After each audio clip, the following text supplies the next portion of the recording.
আবার কি একটা হবে ওখানে পালাই।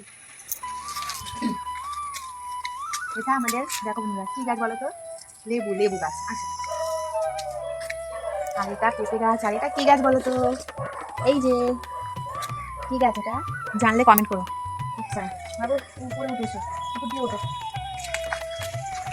এটা আম গাছ। আর এটা কি গাছ, ডালিম ডালিম।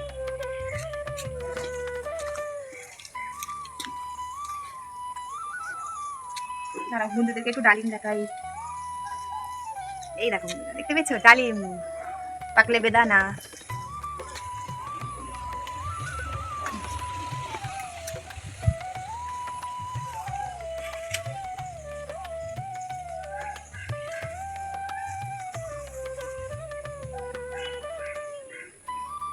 বাবু কি একটা বাবু ওখানে পালাই।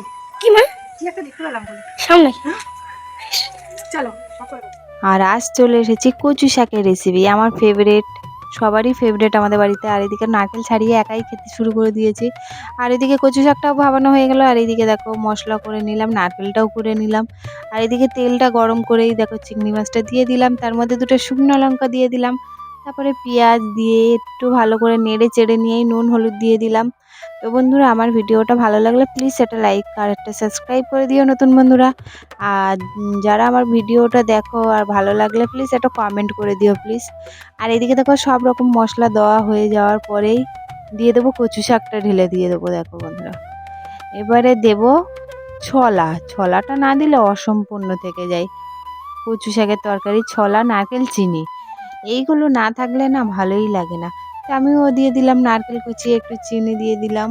দেওয়ার পরে দেখো ভালো করে নেড়ে চেড়ে নিয়েই দেখো গরম মশলা দিয়ে দিলাম, দিয়েই দেখো নেড়ে চেড়ে নিয়েই কত সুন্দর হয়ে গেছে। তো এই যে ফাইনালি আমার হয়ে গেছে রেসিপিটা।